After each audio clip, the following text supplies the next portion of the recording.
My son brought my daughter-in-law to my mansion in the most exclusive gated community in the city and told her, "Here is your new home, my love," as if it were his. When the security guard asked for their documents, Maxwell replied with that arrogance that makes my stomach turn, "My mother is the owner, but we will be living here now." Marcus, the guard I've known for 13 years, laughed and said, "I know your mother very well, sir, but she asked me to tell you something." Both of them froze, and I was there, 50 yards away, hidden in the shadows of the jacaranda trees, watching as my son's face went from arrogance to bewilderment in a matter of seconds. Because that morning, before going to my yoga class, I had had a very interesting conversation with Marcus, a conversation about loyalty, about lies, and about sons who believe their 72-year-old mothers are too old to defend what belongs to them. But let me back up a bit, because to understand how I got to that moment, standing behind a tree spying on my own son, you need to know how all of this started. 3 days ago, I received a call from Julian, my youngest son, from Madrid. It was 11 o'clock at night here, which meant it was 6 o'clock in the morning there. Julian never called me that early unless something was wrong. "Mom, I need to tell you something, and I don't know how to do it without you getting upset." My heart sped up. "Are you okay? Did something happen?" "I'm fine, Mom. It's about Maxwell." Those 4 words were enough for me to sit down on the living room sofa, my legs trembling. Julian and Maxwell were always like oil and water. Julian was the son who left to find his own way, who refused my money because he wanted to build something for himself. Maxwell was the one who always had his hand out, waiting for me to fill every empty space in his life with cash. "Tell me." "Mom, he's telling everyone that you are going to give him the mansion, that you are too old to live alone in such a big house, that it's time for you to move into something smaller, more manageable. Mom, he even called me to ask if I was going to claim my part of the inheritance or if he could keep everything because I live in Europe and don't plan on coming back." I felt my blood boil. I stayed silent for what felt like an eternity, looking at the walls of my living room, the walls of the house I bought with my own money in 2012, after selling the real estate company I built from scratch. The house that has 6 bedrooms, a pool with a waterfall, a Japanese garden, and a spectacular view of the city. The house that is worth more than $2 million. "Mom, are you still there?" "I'm here, my love. Thank you for telling me. I'm sorry if I'm wrong, but I thought you should know. Maxwell is making plans as if he's already the owner." "You're not wrong, Julian. You did the right thing by calling me." We hung up, and I sat there in the darkness of my living room for hours. I remembered every sacrifice I made for Maxwell.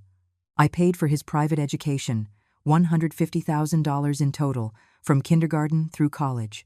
I bought him his first car when he turned 18, a Toyota that cost $22,000.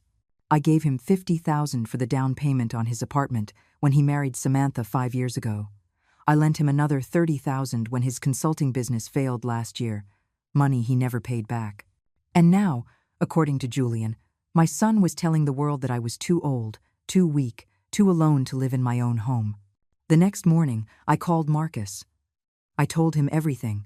I asked him that if Maxwell showed up at the community, especially with Samantha, to let me know immediately and to follow my plan.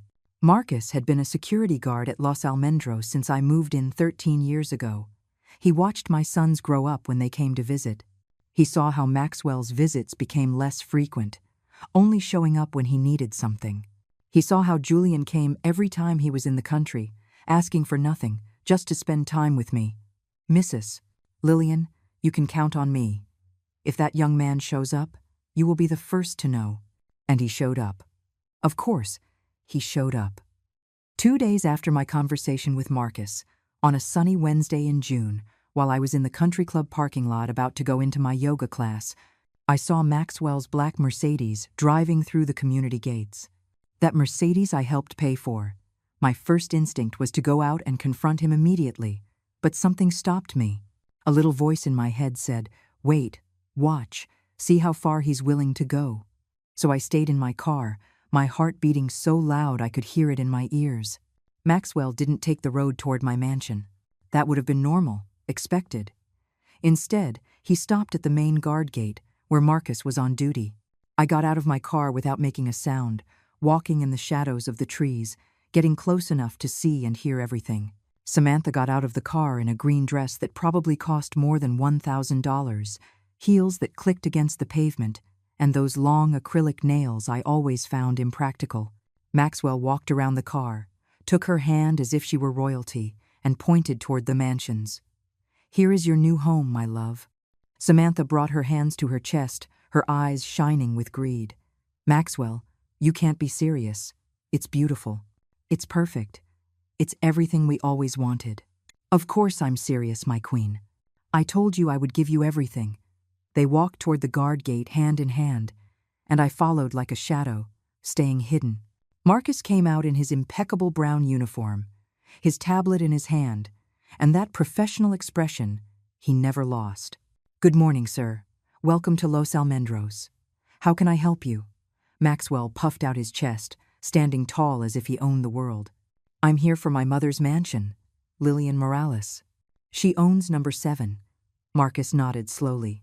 "Yes, sir. I know Mrs. Lillian very well." Maxwell smiled, that arrogant smile he inherited from his father. "Of course you know her. Well, I'm informing you that my wife and I will be moving in here. This is our new home. My mother decided the house is too big for her alone." Samantha laughed, that high-pitched sound that always set my nerves on edge. "I'm so excited. Maxwell promised me a beautiful house, but this exceeds all my expectations." Marcus looked for me in the trees. I saw him nod almost imperceptibly. Then he turned his attention back to Maxwell, and a small, almost amused smile appeared on his face. "I understand, sir. I know your mother very well. She is an exceptional lady. But just this morning she asked me to notify you of something if you showed up here." Maxwell's smile froze. "She asked you what?" Maxwell's voice came out tense, with a tone that tried to maintain authority but was already showing cracks of nervousness. Marcus kept that small, professional smile, the same one he used when he had to give someone bad news. He took his phone out of his uniform pocket and dialed a number he knew by heart. "Mine. Mrs. Lillian, your son Maxwell is here at the entrance with his wife. He says they are here to move into your mansion. Are you confirming their entry?" I held the phone against my ear, still hidden in the shadows, and spoke with a calm I did not feel. My heart was beating like a war drum, but my voice came out cold, controlled. "Tell him there is no move-in authorized, Marcus. Tell him that if he wants to talk to me, he knows where to find me. But that house is mine, and no one moves in there without my written consent." "Understood, Mrs. Lillian." Marcus hung up and looked at Maxwell with that neutral expression he mastered so well. I could see my son's face change color, going from a healthy tan to an intense red that crept up his neck. "Your mother says there is no move-in authorized, sir. That if you wish to speak with her, you can call her or visit, but that this property is hers and no one enters without her written consent." Maxwell let out a bitter, disbelieving laugh. "Are you kidding me? I'm her son. Since when do I need written permission to enter my mother's house?" "Since always, sir. This is a private gated community with strict security rules. Only owners and their authorized guests may enter. Your mother is very clear. You are not authorized to move in." Samantha stepped forward, those long nails pointing at Marcus like painted claws. "This is ridiculous. Obviously, there's a misunderstanding. Mrs. Lillian is elderly. She is 72 years old. She's probably confused. Maxwell is her son. He has every right." Marcus didn't flinch. "Mrs. Lillian is perfectly lucid, ma'am. In fact, she handles her own legal and financial affairs without any problem, and she was very specific in her instructions." Maxwell pulled out his phone with trembling hands and dialed my number. I saw my cell phone screen light up with his name and let it ring once, twice, 3 times. On the 4th ring, I answered. "Mom, what is going on?" "I'm at the community entrance, and the guard won't let me pass. I told him we are going to move into your house." "My house, Maxwell. Not your house. My house." There was a silence on the other end of the line. I could hear his rapid breathing. "Mom, we talked about this. The house is too big for you alone. It makes more sense for Samantha and me to live there. You can stay in one of the guest rooms, or we can find you a smaller, more comfortable apartment. We talked about this? Because I don't remember that conversation, Maxwell. I don't remember you asking me. I don't remember you asking for my permission. What I do remember is your brother calling me from Madrid to tell me that you are telling everyone I'm going to give you my house because I'm too old to live alone. The silence grew heavier. I could see from my hiding spot how Maxwell pulled the phone away from his ear, looking at it as if it had betrayed him.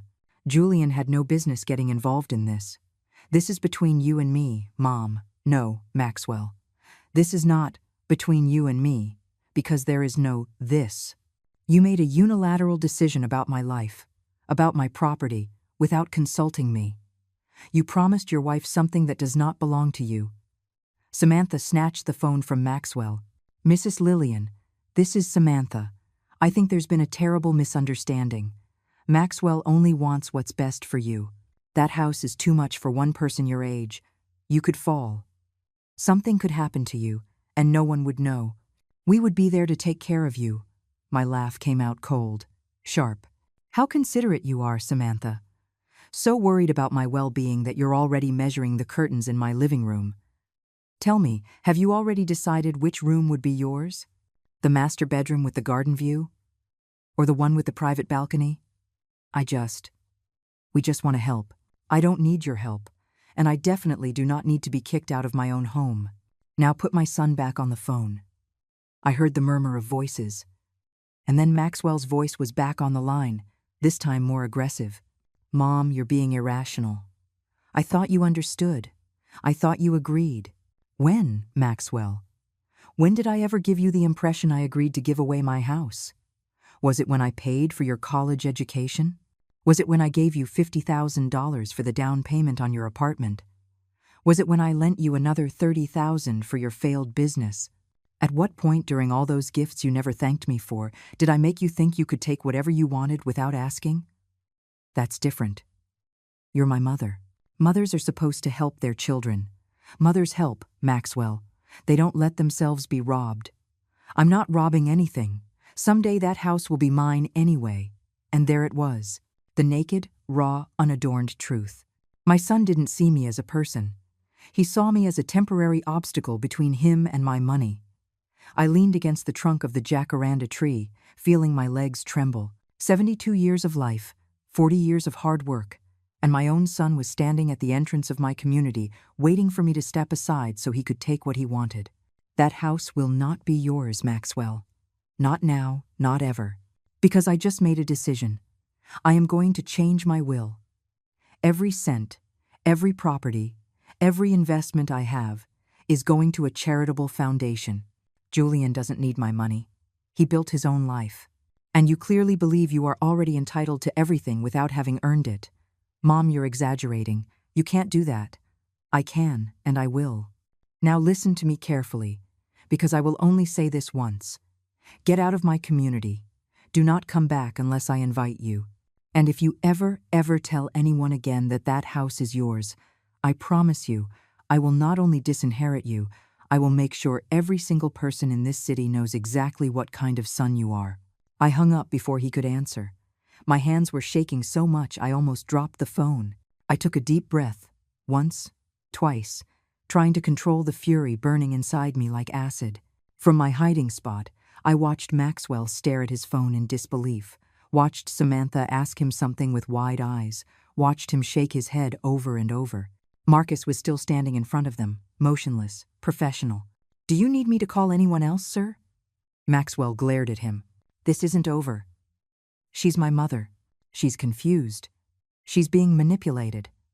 Mrs. Lillian is the clearest and most strong-willed person I know, sir. I suggest you respect her wishes. Maxwell grabbed Samantha by the arm and dragged her toward the car. She protested, talked, gestured, but he practically shoved her into the passenger seat. He stormed around the Mercedes, got in, and took off with so much force that the tires screeched against the pavement. Marcus looked for me among the trees and nodded. I stepped out of my hiding place, my legs still shaking, my heart still racing. I walked over to the guard gate. Thank you, Marcus. You don't have to thank me, Mrs. Lillian. You did the right thing. The right thing? I had just threatened to disinherit my own son. I had just hung up on him. I had just kicked him off my property as if he were a stranger. I walked into my mansion with my hands still shaking. I closed the door behind me and leaned against it, letting the silence of my house envelop me like a heavy blanket. The air conditioning hummed softly. The cream-colored curtains moved with the breeze coming through the open study window. Everything was exactly as I had left it that morning. Before my world split in two, I walked to the kitchen, my steps echoing on the Italian marble floor I had personally chosen 11 years ago. I poured a glass of water with trembling hands and sat on one of the high stools at the center island. The kitchen Maxwell wanted for Samantha. The kitchen with stainless steel appliances that cost $40,000. The kitchen where I had cooked Christmas dinners for my children when they still came to visit. The phone vibrated in my pocket. I pulled it out, expecting to see Maxwell's name, maybe apologizing, maybe begging. But it was Julian. "Mom, Maxwell just called me, furious. He says you humiliated him in front of his wife, that you hung up on him, that you threatened to disinherit him. What happened?" I told him everything, every word, every detail, from the moment I saw the black Mercedes entering the community to the phone conversation that ended with my threat. Julian listened in silence, and when I finished, he sighed deeply. "You did the right thing, Mom. I know it hurts, but you did the right thing." "Then why does it feel so wrong?" "He's my son, Julian. I carried him in my womb. I raised him. I sacrificed everything to give him the best life possible. And he sees me as a bank, as an obstacle, as someone who should already step aside. Because you loved him too much, and he confused it with weakness. He thought you would always say yes, that you would always give in, that you would never set boundaries. But Mom, what you did today wasn't cruelty. It was self-respect. We hung up after he made me promise to keep him informed of everything.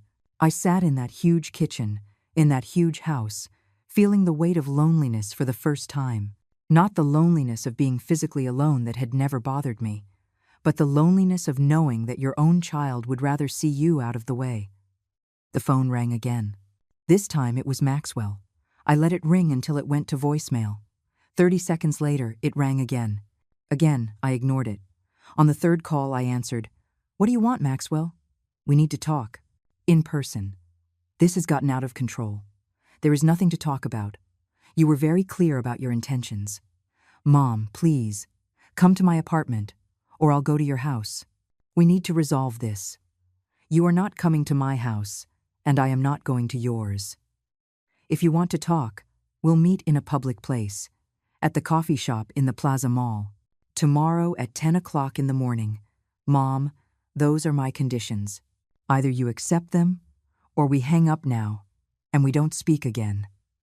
There was a long pause, and then his voice, defeated. "Fine. Tomorrow at 10. I couldn't sleep that night. I stayed awake staring at the ceiling of my bedroom, the master bedroom, with the garden view that Samantha had probably already mentally redecorated. I thought about all the times I said yes when I should have said no. The time Maxwell was 23 and needed $5,000 for a trip with friends because it was the opportunity of a lifetime. The time he was 32 and needed $15,000 to invest in a business that never took off. The time he was 40 and needed money to impress Samantha with a $30,000 engagement ring. There was always a reason. There was always an emergency. There was always a promise that this time would be different, that he would pay me back, that he just needed this one last helping hand. And I always said yes because that's what mothers do, right? They protect, they provide, they forgive. But at some point, I stopped being his mother and became his inexhaustible source of funds. At 6 o'clock in the morning, I got up, showered, and got dressed in a gray suit that made me feel powerful, professional. I put on my makeup carefully, covering the dark circles that betrayed my sleepless night. I put on the pearl earrings I bought for myself when I sold my company, a reminder that I built everything I have. I arrived at the coffee shop 15 minutes before 10. I ordered a black coffee and sat at a table near the window where I could watch people pass by. Maxwell arrived at 5 minutes past 10, with Samantha hanging on his arm as always. I hadn't said he could bring her, but I wasn't surprised. Maxwell never faced anything alone. They sat across from me without asking. Samantha was wearing a pink blouse and those expensive sunglasses that probably cost her more than $500. Maxwell was wearing a brown suit that I had helped him pay for last year when he got his current job. "Mom," Maxwell began, his voice trying to sound conciliatory, "I think there was a terrible misunderstanding yesterday." "There was no misunderstanding. You were very clear. You planned to move into my house without asking me. It wasn't exactly like that. I thought we had talked about this. I remembered you once mentioned the house was very big. Mentioning a house is large is not an invitation to appropriate it, Maxwell." Samantha took off her sunglasses, revealing swollen eyes that had been crying. "Mrs. Lillian, I just want you to know that this wasn't my idea. Maxwell told me that you had suggested we move in, that you wanted to have family close. I would never ask you to give me your house." I stared at her. Liar. She was just as much of a liar as my son. "Samantha, I have seen the texts you send Maxwell when you think I'm not nearby. I have heard the conversations about how you are going to remodel my kitchen, about how you're going to turn my study into a gym, about how you're finally going to have the house you deserve. So don't come to me with crocodile tears pretending to be innocent." Her face went pale. Maxwell clenched his jaw. "Have you been reading my texts? I don't need to read anything. You two talk so loudly at family dinners. So sure that I'm not paying attention because I'm old and probably deaf. But I have news for you, Maxwell. I am 72 years old. I am not dead or mentally incapacitated." "Mom, nobody said that. Didn't you? Because just yesterday you told Marcus that I was confused, that someone was probably manipulating me, as if I couldn't make my own decisions." Maxwell leaned forward, his eyes pleading. "Okay, maybe I got ahead of myself. Maybe I should have asked you first. But Mom, you have to understand. Samantha and I have been trying to save for our own house for years. The prices are impossible. Your house has space to spare. I thought we could make a deal, live with you, take care of you, and eventually what? Eventually take everything when I die? Or better yet, convince me to move into a nursing home so you could have the house to yourselves?" The silence that followed was deafening. Maxwell didn't deny it. Samantha stared intently at her coffee cup, and I felt something inside me break definitively. "Maxwell, I'm going to ask you something, and I want you to be honest for the first time in your life. Have you ever seen me as your mother, or only as your source of money?" He opened his mouth, but no words came out. His eyes filled with tears, but I don't know if they were from shame or frustration at being caught. "I thought when you had children, you would understand the sacrifice, the selflessness, the unconditional love. But you didn't have children, and now I see that's probably for the best, because I don't know if you would be capable of loving them without expecting something in return." I stood up from the table, leaving my coffee half finished. I took out my wallet and put a $20 bill on the table. "This covers my coffee and yours. It's the last thing I will ever pay for you, Maxwell. From this moment on, everything you need, every bill you have to pay, every problem you face, you will solve it on your own. Like you should have 20 years ago." I walked out of that coffee shop with my head held high, but as soon as I got to my car, the tears started to fall. They weren't tears of weakness. They were tears of rage, of pain, of years of love wasted on someone who never valued it. I sat in the parking lot for 20 minutes, crying like I hadn't cried since my husband died 15 years ago. When I could finally breathe again, I took out my phone and dialed a number I had been avoiding. Caroline, my best friend from college, a lawyer specializing in family law and estates, answered on the second ring. "Lillian, what a surprise. How are you? I need to change my will. Today, can you see me?" There was a pause on the other end of the line. "Did something happen with Maxwell?" "Everything happened with Maxwell. I'll be in my office until 6. Come whenever you can." I drove downtown toward the elegant office building where Caroline had her firm on the 12th floor. The receptionist knew me by sight and let me go straight in. Caroline was waiting for me in her office, with her impeccable black suit and her gray hair perfectly styled. We hugged, and in that embrace, what little control I had left shattered. "Tell me everything. I told her every detail. The call from Julian, the scene at the community gate, the phone confrontation, the meeting at the coffee shop. Caroline listened without interrupting, occasionally taking notes in her legal pad. When I finished, she took off her glasses and looked at me with that mix of compassion and determination that characterized her. Lillian, are you absolutely sure about what you want to do? Changing a will isn't something that should be done in the heat of the moment. Emotions can cloud judgment. I've thought about this all night, Caroline. It's not an impulsive decision. It's a decision I should have made years ago. Maxwell doesn't see me as his mother. He sees me as his inheritance, waiting to die.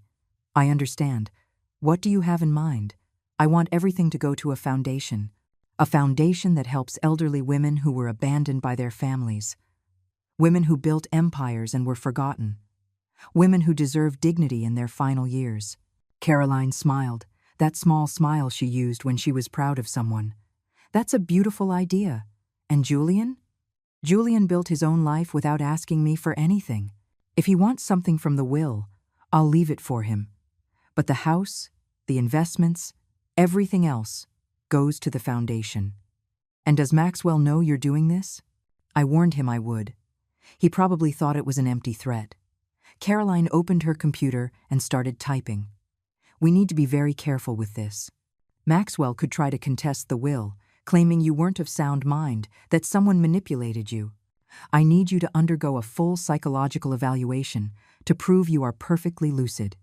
Whatever it takes. We spent the next 3 hours drafting every detail of the new will. Caroline was meticulous, making sure every word was clear, every clause was ironclad. When we finished, it was already 5 o'clock in the evening, and I felt exhausted but strangely liberated. I'll schedule the psychological evaluation for tomorrow. I have a psychiatrist colleague who does these kinds of assessments. Once we have that, we can sign the new will with a notary. Does that work for you? Perfect. And Lillian, one more thing. I recommend you change the locks on your house. Not because I think Maxwell would try to break in, but it's better to be safe. I already thought of that. That night, back at my mansion, I called an emergency locksmith. I paid double for the nighttime service, but by 9 o'clock at night, all the locks on my house had been changed. The only copies of the keys were in my possession. I felt safer, but also more alone. The phone wouldn't stop ringing. Maxwell called me 14 times that night. I sent him a single text message. I am not going to answer. If you need anything, communicate through my lawyer. Her name is Caroline Mendez. Look up her number online. The reply came in seconds. Are you really going to do this? You're going to destroy our relationship over a misunderstanding? I didn't respond. I blocked his number and Samantha's as well. If they wanted to communicate with me, they would have to do it formally. The next day, I went to the psychological evaluation. Dr. Evans was a man in his 60s, with gentle manners and precise questions. He gave me memory tests, logical reasoning tests, emotional stability tests. We talked for 2 hours about my life, my decisions, my family relationships. Mrs. Lillian, he told me at the end, you are more lucid than most 40-year-olds I see in my practice. Your decision to change your will shows no signs of cognitive decline or external manipulation. It is a conscious and reasoned decision based on a realistic assessment of your family's situation. Thank you, doctor. And if you'll allow a personal comment, I think you are doing the right thing. I have seen too many cases of adult children who drain their parents emotionally and financially. You have the right to protect what you built. 3 days later, I signed the new will in Caroline's office. The notary public witnessed every signature, every initial.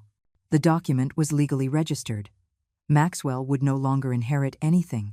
The mansion, the investments worth $1,200,000, the bank accounts with $300,000, everything would go to the Silver Women Foundation, an organization we would create specifically to support elderly women abandoned by their families.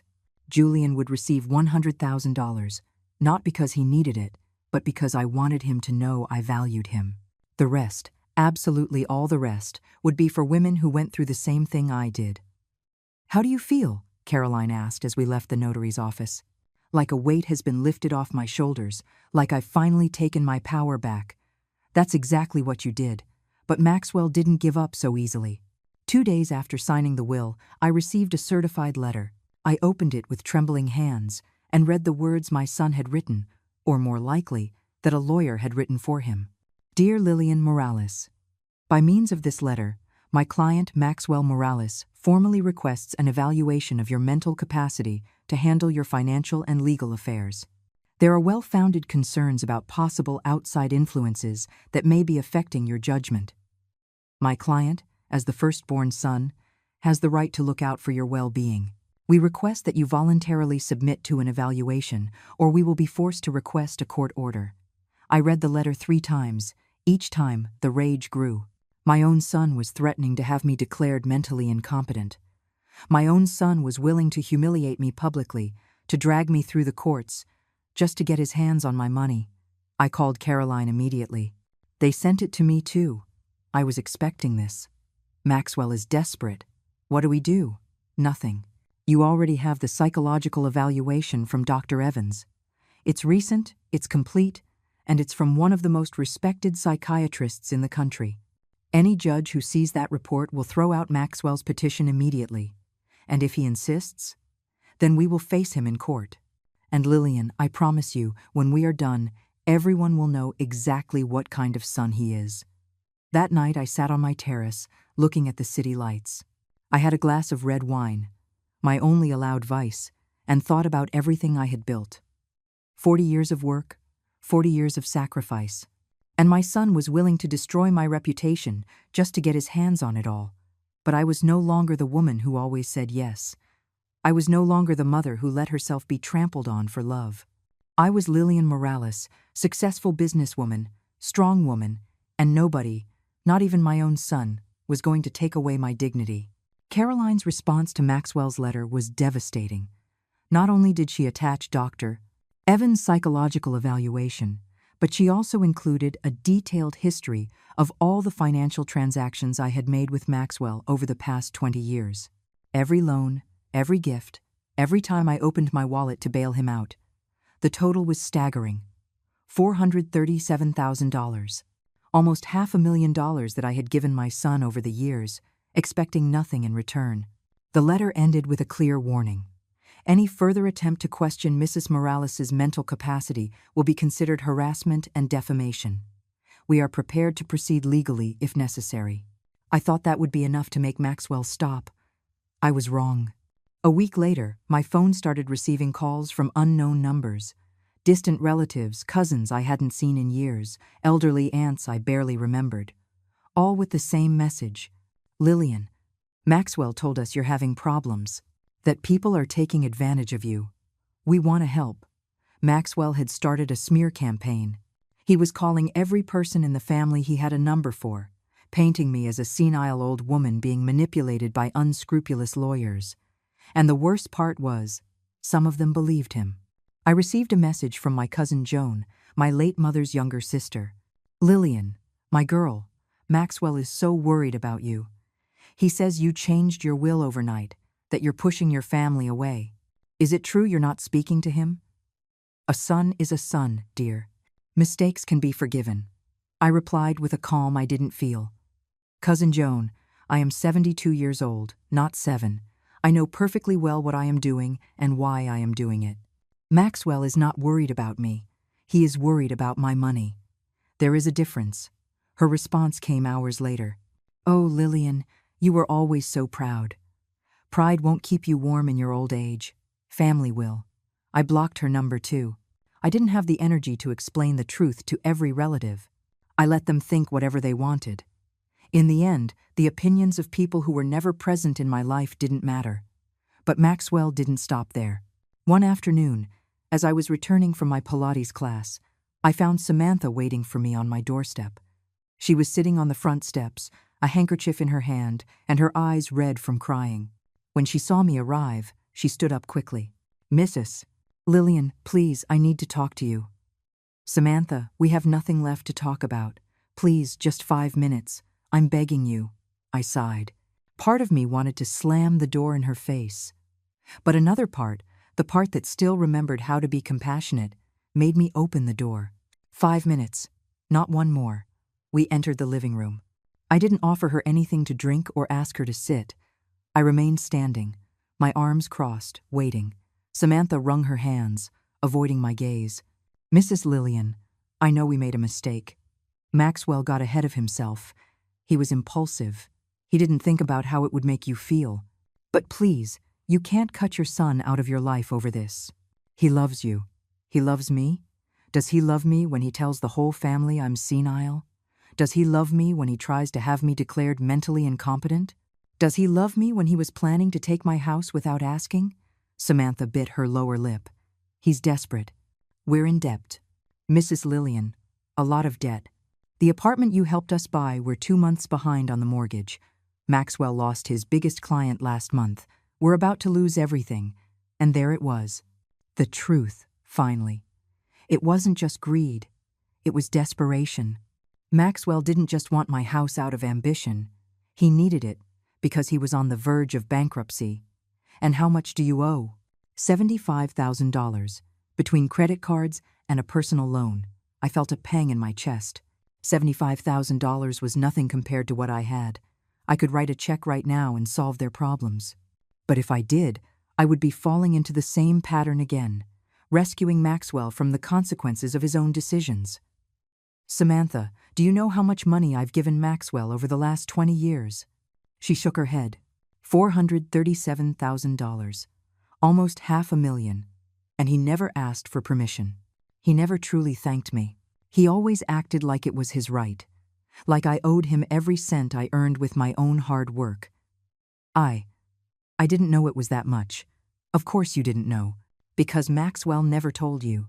He never told you how many times he came to me for money, promising it would be the last time. He never told you that the down payment on your apartment, the very one you're about to lose, I paid for in full. Samantha started crying again. Then help us one more time. Please. I promise this time will be different. Maxwell will get another job. We'll pay everything back. We'll never ask you for anything again. Do you know how many times I've heard that promise? How many times Maxwell swore to me it would be different? No, Samantha, not this time. This time you are going to solve your problems yourselves, like responsible adults. But we'll lose the apartment. We'll be on the street. You won't be on the street. You will find a smaller place, more in line with your actual income. You will learn to live within your means. You will do what millions of people do every day. Work hard and solve your own problems. Samantha looked at me with a mix of disbelief and resentment. How can you be so cruel to your own son? I am not being cruel, Samantha. I'm being realistic. The cruelty was Maxwell using me as his retirement plan. The cruelty was him planning to take my house without asking. The cruelty was him trying to have me declared mentally incompetent when he didn't get what he wanted. I am just setting boundaries I should have set 20 years ago. She stood up from the sofa, wiping her tears angrily. You're going to regret this. When you're all alone, when you have no one, you will regret this. I am already alone, Samantha. I've been alone for years. Because to my son, I only exist when he needs money. Now, your 5 minutes are up. Please leave. I walked her to the door and closed it behind her. I leaned against the wood, feeling the weight of every word I had said. Part of me wanted to run after her, give her the money, fix everything. But I knew if I did, I would be betraying myself. That night, I called Caroline to tell her about Samantha's visit.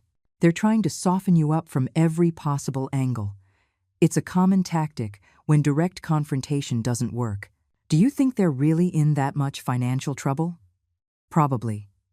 But Lillian, even if they are on the brink of bankruptcy, it is not your responsibility.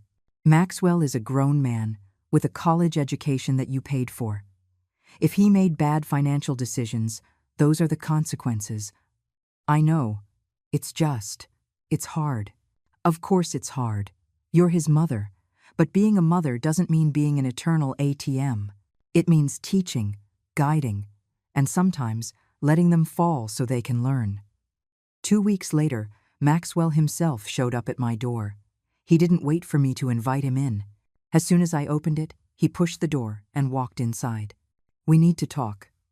Now. Maxwell, you are entering my house without permission. You're my son. I don't need permission. His face was gaunt. He had lost weight, had deep dark circles under his eyes, and his wrinkled suit suggested he had slept in it. For the first time in weeks, I felt something resembling compassion. "What do you want, Maxwell?" "We lost the apartment. The bank took it this morning. We have 1 week to get out." "I'm sorry." "You're sorry? Is that all you have to say?" "Mom, we're going to be left with nothing. No house, no savings, nothing. And you have more money than you could spend in 3 lifetimes. Money that I earned, money that is mine. I am your son. That does not give you the right to my money, Maxwell." He collapsed onto the sofa, burying his face in his hands. "What am I supposed to do? How am I going to get out of this?" I sat down across from him, keeping my distance. "You are going to do what any person does when they hit rock bottom. You are going to get a job, any job. You are going to rent a small apartment you can afford. You are going to sell that Mercedes you can't maintain. You are going to live modestly until you recover. And you are going to do it without my money." He raised his head, and in his eyes, I saw something I had never seen before.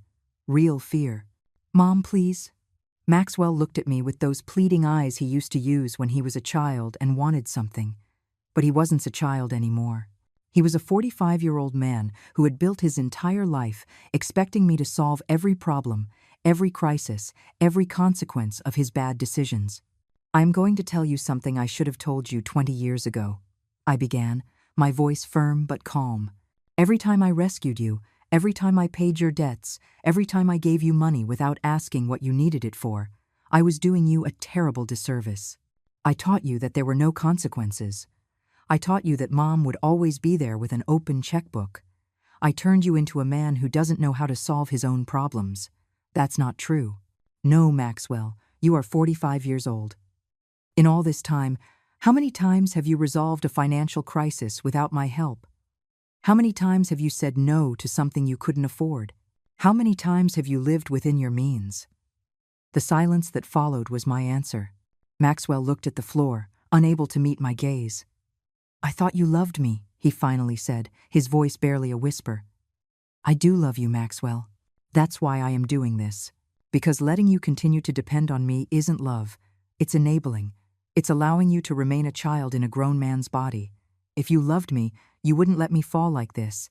If I loved you less, I would have said yes again. I would have paid your debts again. And in 5 years, we would be in the exact same place, with you asking for more and me wondering where I went wrong as a mother." He stood up abruptly, his fists clenched. "Fine. You want me to handle this on my own? I will. But don't ever expect me to call you, to visit you, to be there for you when you need me. When have you needed me, Maxwell? When have you been there for me in the last 10 years that wasn't to ask for money? When I had pneumonia 3 years ago, who was with me in the hospital? Julian, who flew from Madrid. You didn't even answer your phone. When I turned 70, who organized a dinner for me? My friend Caroline. You showed up 2 hours late because you had a work meeting. So don't threaten to take away something I haven't had in years." His eyes filled with angry tears. "You're going to regret this. When you're old and sick and have no one, you are going to regret pushing me away. Maxwell, I am already old, and the only person who pushed me away was you, the day you decided I was worth more to you dead than alive. Now, please, leave my house. This isn't over. Yes, it is. It ends today. And Maxwell, I am warning you one last time. If you ever try to have me declared incompetent again, if you slander me with the family again, if you show up at my house uninvited again, I will file for a restraining order. I am not playing." He left, slamming the door so hard the windows rattled. I stood in the middle of my living room, shaking, tears streaming down my cheeks. I had done the right thing. I knew it in my mind. But my heart, that foolish organ that still remembered holding Maxwell as a baby, felt shattered. I couldn't eat that night. I sat on the terrace with a cup of tea that went cold, untouched, watching the stars, wondering if I had been too harsh, wondering if a good mother would have found another solution, wondering if in 20 years I would be alone in a hospital and regret this decision. The phone rang. It was Julian. "Mom, Maxwell just called me. He's furious. He says you kicked him out of your house. that you refused to help him with the apartment, that you're abandoning him. I told him everything. Samantha's visit, the confrontation with Maxwell, the threats. Julian listened in silence. You did the right thing, Mom. I know it hurts, but you did the right thing. Then why does it feel so wrong? Because you're a good person. Because despite everything, you love him. But Mom, love doesn't mean destroying yourself to save someone who doesn't want to be saved. What if he really ends up on the street? What if he can't recover? Maxwell is an engineer, Mom. He has an education, he has contacts, he has ability. If he ends up on the street, it will be because he chose to stay there out of pride, not because he doesn't have options. We hung up after he made me promise to call him if I needed anything. I went to bed but couldn't sleep. At 3 o'clock in the morning, I was still awake, staring at the ceiling, replaying every moment of the confrontation with Maxwell. The following days were strangely silent. No calls from Maxwell, no visits from Samantha, no messages from worried relatives. It was as if I had fallen into a void. Caroline called me daily to check if I was okay, but other than that, the silence was deafening. A week later, I received a call from an unknown number. I almost didn't answer, but something made me. Mrs. Lillian Morales? Yes. Who is this? My name is Paula Ruiz. I'm a social worker at General Hospital. Your son, Maxwell Morales, was admitted this morning. You are listed as his emergency contact. The world stopped. What happened? Is he okay? He is stable. He suffered a nervous breakdown. He was found in his car, parked in front of a building, crying uncontrollably. A neighbor called emergency services. Physically, he is fine, but emotionally, he is very fragile. Can you come? I'm on my way. I drove to the hospital with my hands shaking so much I almost swerved out of my lane twice. My mind was a whirlwind of thoughts. What if I had gone too far? What if Maxwell did something desperate? What if this was my fault?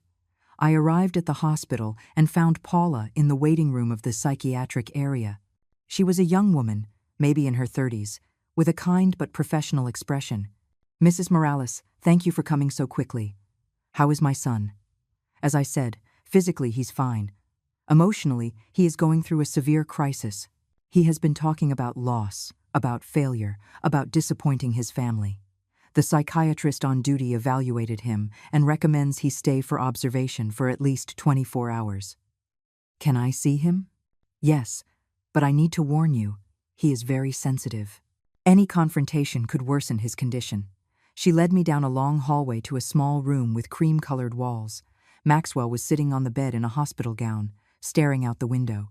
When he saw me enter, his face crumpled. You came. Of course I came. I'm your mother, I thought. I thought you wouldn't want to have anything to do with me. I sat in the chair next to his bed, keeping some distance. Maxwell, being angry with you doesn't mean I stop worrying about you. What happened? I couldn't take it anymore. We lost the apartment. Samantha left and went to her mother's. I don't have a job. I don't have money. I don't have anything.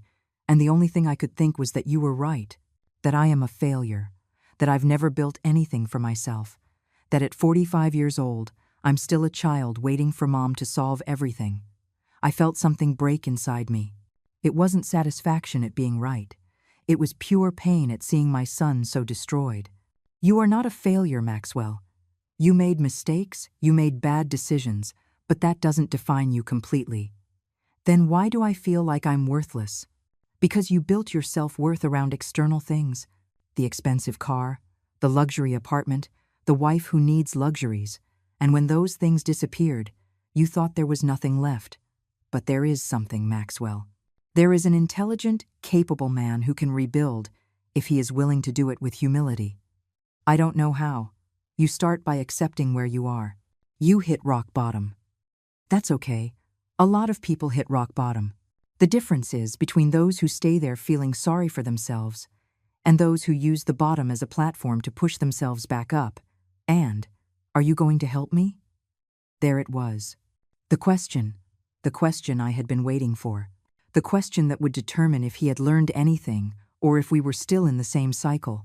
I looked at my son, sitting in that hospital bed, vulnerable, broken, waiting for my answer. The same question he had asked me 1,000 times in his life. Are you going to help me? And for 45 years, my answer had always been yes. Yes with money, yes with solutions, yes with rescues. But this time, it had to be different. This time, my love had to manifest in a different way. I am going to be here, Maxwell. I am going to visit you. I am going to listen to you. I am going to support you emotionally. But I am not going to give you money. I am not going to solve your problems. I am not going to call my contacts to get you a job. You are going to do that yourself. His face showed disappointment, but also something resembling understanding. Then, why did you come? I came because when they called me saying my son was in the hospital, everything else stopped mattering. I came because above the money, the properties, all the material things, you are still my son, and that is never going to change. But Maxwell, I need you to understand something. Loving you does not mean destroying myself. Loving you does not mean letting you use me. Loving you means telling you the truth, even when it hurts. Tears began to roll down his cheeks. I ruined everything, Mom. Everything. Yes, you did. But ruining something isn't the end. It's just a new beginning, if you decide it is. You are 45, not 80. You have time to rebuild, to create something real, something that is yours. I don't know where to start. You start by getting out of this hospital. You start by looking for a job. Any job, not the perfect job. You start by renting a room, not a luxury apartment. You start by living with the basics until you can afford more. You start by building from scratch, like I did when I was your age. You hit rock bottom too? I nodded, remembering those years after the divorce from your father, when I was left alone with 2 children and a mountain of debt. After your father left, I was left with you too, with $30,000 of debt and no job. Your grandmother offered me money, and I told her no. I told her I needed to do this on my own. I got a job as a secretary at a real estate agency, earning $1,200 a month. We rented a 2-bedroom apartment where you and Julian shared a room. We ate rice and beans 4 times a week, but every month I paid my debts, saved $50, and studied real estate at night. It took me 8 years to pay off everything. 10 more years to open my own agency. 20 years to sell it and buy this house. Nothing I have was given to me, Maxwell. Everything cost me blood, sweat, and tears. You never told me that, because I made sure you didn't see it. I wanted you to have a happy, carefree childhood, but now I realize that was a mistake. I gave you too much and didn't teach you enough about the value of effort. Maxwell wiped his tears with the back of his hand. Do you think I can do it? Do you think I can get out of this? I know you can, because you are my son, and you have my blood. And I got through worse. The question isn't if you can, it's if you want to. If you are willing to do the hard work, to live modestly, to rebuild from scratch with no shortcuts. And Samantha? I sighed. Samantha was another topic entirely. Samantha left because what she wanted was a lifestyle, not a partner. If she truly loves you, she will come back when she sees you are working on rebuilding yourself.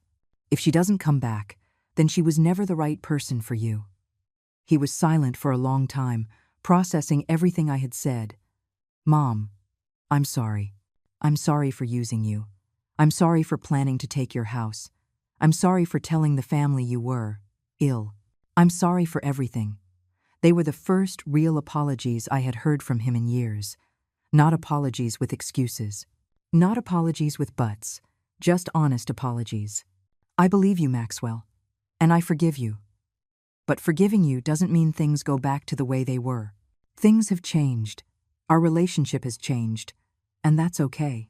Sometimes relationships need to break so they can be rebuilt in a healthier way. Can I still call you? Can I tell you how things are going? You can call me. But, Maxwell, if you call me asking for money, I will hang up. If you call me to tell me about your achievements, your efforts, your small victories, I will listen for hours. Okay, I understand.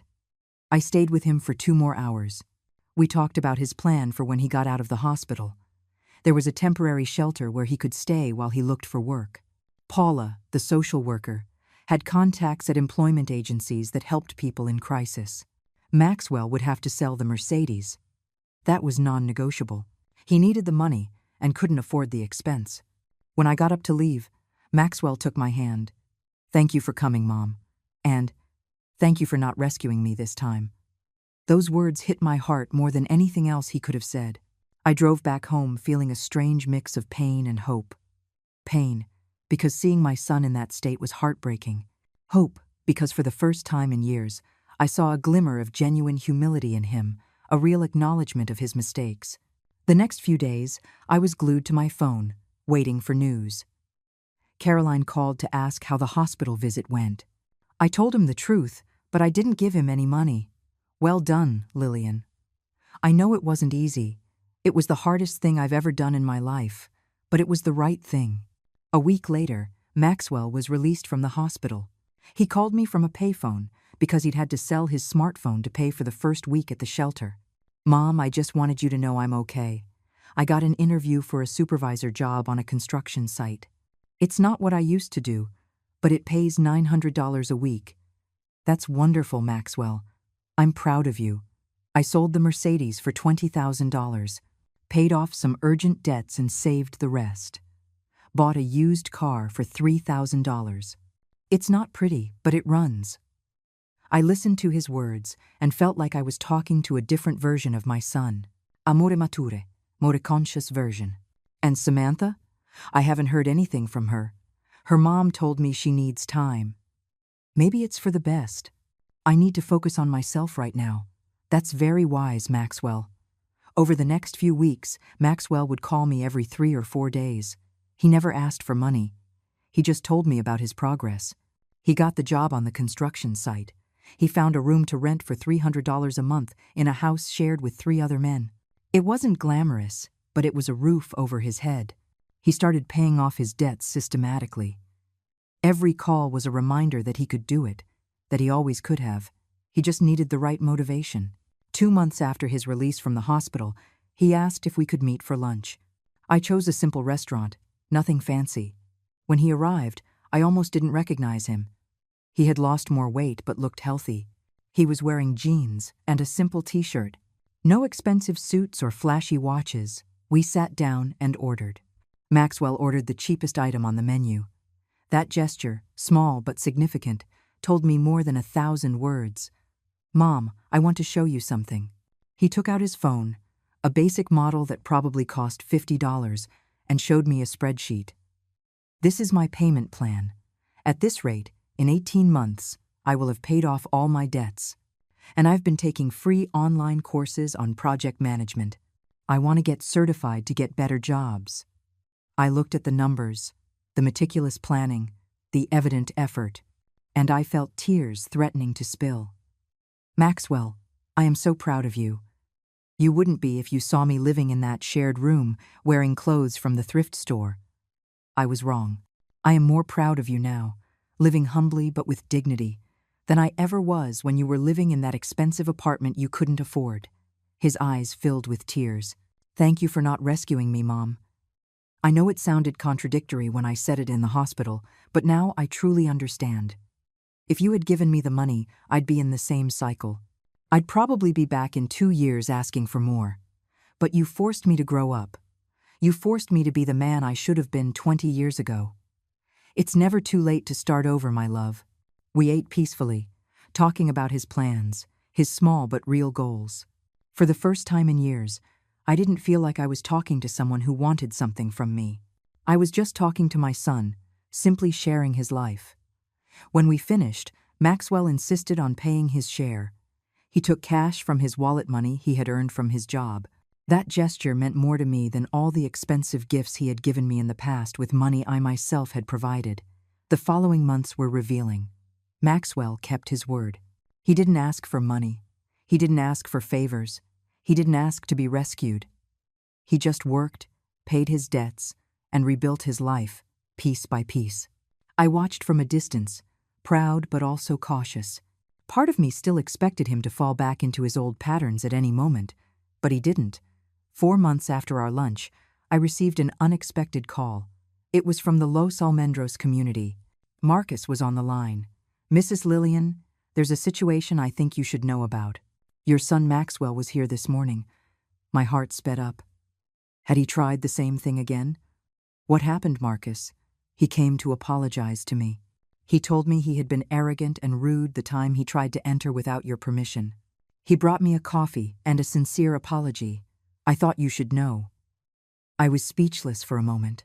"Thank you for letting me know, Marcus. He's a good kid, Mrs. Lillian. He was just lost. But I think he's finding his way."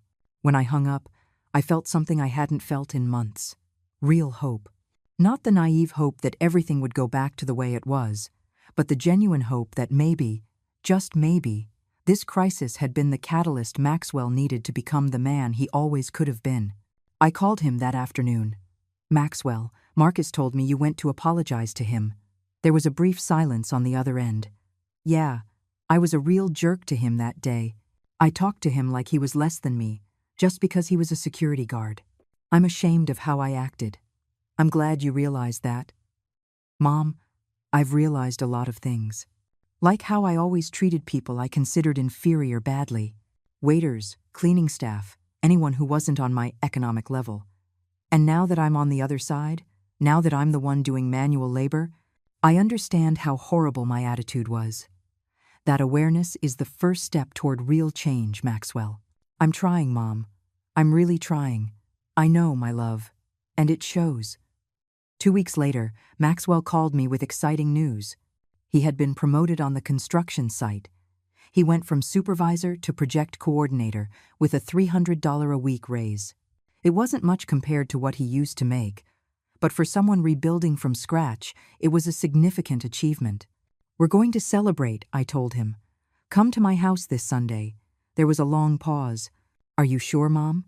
"I don't want to make you uncomfortable." "I'm sure. I want to celebrate your accomplishments." He arrived that Sunday with a bouquet of supermarket flowers that probably cost $10.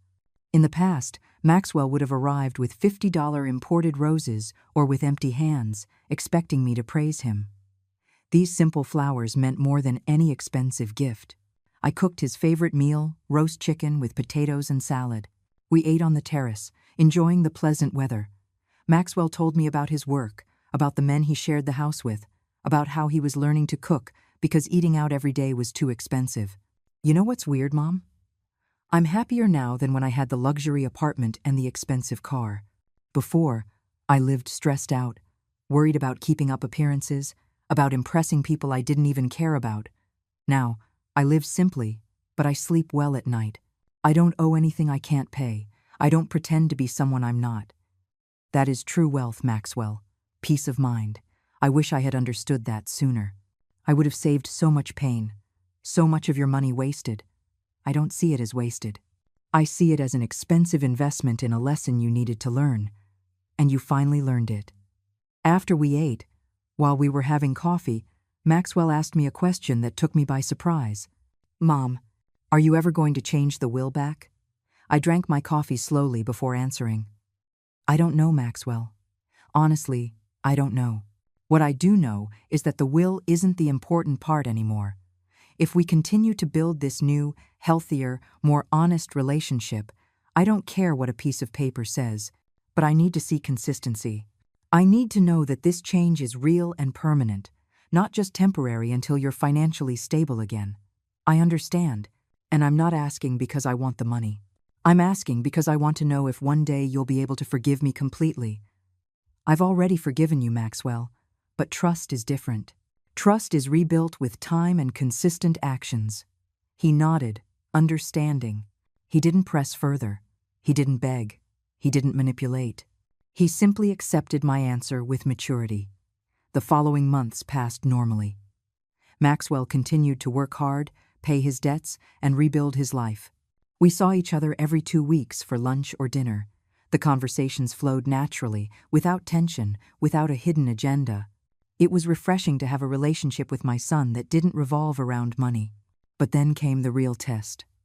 8 months after hitting rock bottom, Maxwell called me, his voice trembling. "Mom, I need to tell you something." My body tensed immediately. Here it came. The request for money. The new crisis. The fall back. "Tell me." I was offered an incredible job, a real estate development company, a $6,000 a month salary, full benefits, opportunity for growth. It's exactly what I've wanted to do for years. Maxwell, that's wonderful. Why do you sound worried? Because to accept it, I need a reliable car. The one I have barely runs, and I can't be late or get stranded. I need about $8,000 for a decent car. And Mom, before you think I'm asking you for money, I'm not. I needed to tell someone my frustration. I was silent, processing his words. This was the test. The moment that would determine if he had really changed or if this had all been a long performance, waiting for this moment. How much do you have saved? $4,000. I've been saving every extra cent for months, but it's not enough, and I don't want to lose this opportunity. Have you considered a bank loan? I tried. My credit is destroyed. No one will lend to me. I thought about asking some coworkers, but I'm embarrassed. I just needed to vent to you. I felt a lump in my throat. This was a legitimate situation. It wasn't a whim. It wasn't about keeping up appearances. It was a real opportunity that could change his trajectory. And he wasn't asking. He was genuinely just sharing his frustration. Maxwell, I am going to make you a proposal. And you can say no if you don't feel comfortable. What proposal? I am going to lend you the $4,000 you're short, but it will be a real loan, with a contract signed before a notary. You will pay me $200 a month for 20 months. No interest, but with clear consequences if you default. Mom, you don't have to. Let me finish. If you accept this, it will be the last time I help you financially. If this loan works, if you make every single payment, I will consider that you have demonstrated financial responsibility. But if you fail, even one payment without a valid justification, our relationship goes back to being purely superficial. Do you understand the terms? I understand them, and I accept. We met at Caroline's office 2 days later. She prepared a detailed, professional contract with all the necessary clauses. Maxwell read it completely, asked intelligent questions about a few terms, and signed it without hesitation. It's a loan, not a gift, I reminded him as we left the office. I know, Mom, and I promise I will pay it back in full. Don't promise me. Just do it. Maxwell accepted the job. He bought a 2015 Toyota for $8,000. He started his new position with enthusiasm and dedication. And on the first day of the following month, I received a bank transfer for $200 with the note, Payment 1 of 20. Thank you for believing in me. Every month, without fail, the payment arrived. Sometimes a few days early, never late, and every payment was one more brick in rebuilding the trust that had been shattered. Caroline called me after the 6th payment. Lillian, your son is actually paying. That's rare. Very rare. I know. Sometimes I can't believe it myself. Maybe he really has changed. Maybe hitting rock bottom was exactly what he needed. Maybe, I replied, allowing myself to feel hope. A year and a half after that confrontation at the community gate, my life had taken a completely different turn. Maxwell had paid back every cent of the loan, even paying off the last 3 payments early because he received a bonus at work. Samantha never came back. And over time, Maxwell confessed to me that it was the best thing that could have happened to him. He met someone new, a woman named Patricia, who worked as an accountant and who valued stability over luxury. He hadn't introduced me to her yet because, in his words, he wanted to make sure it was serious before involving me. That maturity, that consideration, told me more about his transformation than anything else. One Saturday afternoon, while I was having tea on my terrace, I received a call from Julian from Madrid. Mom, I have news. They're transferring me to the Mexico City office. I'm coming home in 2 months. My heart leaped with joy. Julian had been in Europe for 7 years. I missed him terribly. That's wonderful, my love. And where are you going to live? That's the question. I was thinking of renting at first while I get reacquainted with the city. But Mom, I have to ask you something important. How are things with Maxwell? I told him everything. Every detail of his transformation, every payment met, every sign of genuine change. Julian listened in silence. It sounds like he really has changed. I'm happy for him. And I'm happy for you, Mom. I know how much you suffered through that whole situation. It was the hardest thing I've ever done in my life, but it was worth it. Do you still plan to donate everything to the foundation? That question had been lingering in my mind for months. I had created the Silver Women Foundation with Caroline. It was already operating, helping elderly women abandoned by their families. We had helped 17 women find dignified housing, legal support, and income-generating opportunities. It was beautiful, meaningful work.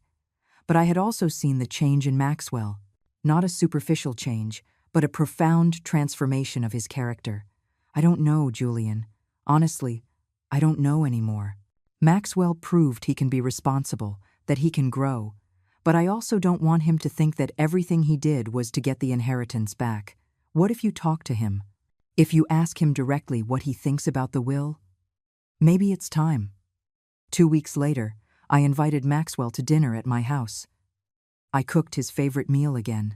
We ate peacefully, talking about his work, about Patricia, about life in general. When we finished and were having coffee, I decided to broach the subject. Maxwell, I need to talk to you about something important. His face turned serious. Tell me, Mom. A year and a half ago, I changed my will. Everything was set to go to a foundation for elderly women. You were not going to inherit anything. I know. You told me. Did you know Julian is moving back to Mexico? Yes, he called to tell me. I'm excited to have him close again. Well, his return has made me think about the future, about the legacy I want to leave. And I need to know something. During these months that you've been working hard, paying your debts, rebuilding your life, did you ever do it thinking about getting the inheritance back? Maxwell put his coffee cup down on the table and looked me directly in the eyes. At first, if I'm being honest, yes. The first few weeks after I got out of the hospital, part of me thought that if I proved I had changed, you would regain your trust and change the will. But Mom, something happened around the 3rd month. I realized I was living better than ever. I didn't have as much money, but I had peace. I had dignity. I had self-respect. And I understood that that was worth more than any inheritance. Go on. What I mean is, if you tell me tomorrow that the will stays as it is, that everything goes to the foundation, I will accept it without resentment, because what you gave me back wasn't the promise of future money. You gave me back something much more valuable. You taught me how to be a man. You forced me to grow up. You saved me from myself. His words hit my soul. There was no falseness in his voice, no manipulation in his eyes, only raw, honest sincerity. Maxwell, I've made a decision. I am going to modify the will again. His expression didn't change. He showed no emotion, no hope, no disappointment. He just waited for me to continue. The mansion and 50% of my investments will still go to the Silver Women Foundation. That cause is important to me, and I want it to continue long after I'm gone. The other 50% will be divided equally between you and Julian. Not because I think I owe you anything, but because you are my sons, and I want to leave you something that reflects the love I feel for you. Mom, you don't have to. Let me finish. But there are conditions. If at any point before my death you go back to your old behaviors, if you treat me like a bank again, if you become that arrogant, entitled man again, your entire percentage will automatically transfer to the foundation. This is not a negotiation. It is my final decision. I understand. And Mom, thank you. Not for the money, but for giving me the chance to show you who I am now. We hugged, and in that hug, I felt something I hadn't felt in years. A genuine connection with my son. Not the superficial connection based on family obligation, but a real connection between two people who respected each other. The following months were probably the happiest of my life in years. Julian returned to Mexico, and to my surprise, he and Maxwell began to rebuild their relationship too. The brothers who used to barely speak now saw each other every week for lunch or coffee. Maxwell finally introduced me to Patricia. She was an intelligent, down-to-earth woman who clearly valued Maxwell for who he was, not what he had. When he told her the story of what had happened, she took my hand and said, "Thank you for not rescuing him. Thank you for forcing him to grow up. The man I fell in love with wouldn't exist if you had kept protecting him from the consequences." The Silver Women Foundation grew. With Caroline's help and a team of volunteers, we had helped over 50 women. Each story was both heartbreaking and beautiful. Women who had been abandoned by ungrateful children, abusive husbands, greedy families. Women who thought their lives were over and who discovered they still had so much to offer. One of those women, Joan, was 75 years old when she came to us. Her son had kicked her out of her own house to sell it and keep the money. Joan had ended up living in her car. We helped her find housing, recover her documents, and get legal counsel. 6 months later, Joan had recovered her property, and her son was facing fraud charges. When Joan came to thank me, she hugged me, crying, "You saved my life. You made me remember that I still have value, that I still deserve dignity." No, Joan, you saved yourself. I just gave you the tools. But as I helped all these women, I couldn't help but think of my own story, of how I was on the verge of being one of them, of how my son almost took everything from me, and of how, paradoxically, that near disaster became the greatest blessing of my life. A year after modifying the will for the second time, I celebrated my 74th birthday. Maxwell and Patricia organized a surprise party at my house. Julian flew in from Mexico City, even though he had just seen me the week before. Caroline was there with her family. Marcus, the community guard, came with his wife. Even some of the women from the foundation attended. When I blew out the candles on the cake, Maxwell stood up to give a toast. "Mom, 2 years ago, I was a lost, arrogant, selfish, and immature man. I thought the world owed me everything and that you existed to give me whatever I wanted. But you did something that required more love and more courage than anything you had ever done before. You told me no. You let me fall. You forced me to grow up. And for that tough love that changed my life, I will be eternally grateful. You are the strongest woman I know, and I hope to one day have a fraction of your wisdom and your courage." Everyone raised their glasses. I cried, but they were tears of happiness, tears of a woman who had fought, who had suffered, who had made the hardest decision of her life, and who was now seeing the fruits of that decision. That night, after everyone had left, I sat on my terrace, looking at the stars. I thought about the entire journey, about the humiliation of watching my son try to steal my house, about the pain of having to banish him, about the agony of staying firm while he destroyed himself, about the joy of watching him be reborn from his own ashes, and I understood something fundamental. True love is not giving everything that is asked of you. True love is having the courage to say no when it's necessary. It's allowing the people you love to face the consequences of their actions. It's maintaining healthy boundaries even when it hurts. It's valuing yourself enough not to let yourself be used, not even by your own family. I took a sip of wine and smiled. At 74 years old, I had finally learned the most important lesson of all, that you can love someone deeply and still put your own well-being first. That you can be a good mother without sacrificing yourself into oblivion. That saying no is sometimes the greatest act of love you can offer. My mansion was still mine. My dignity was intact. My son had grown up. My legacy was secure. And I, Lillian Morales, was at peace.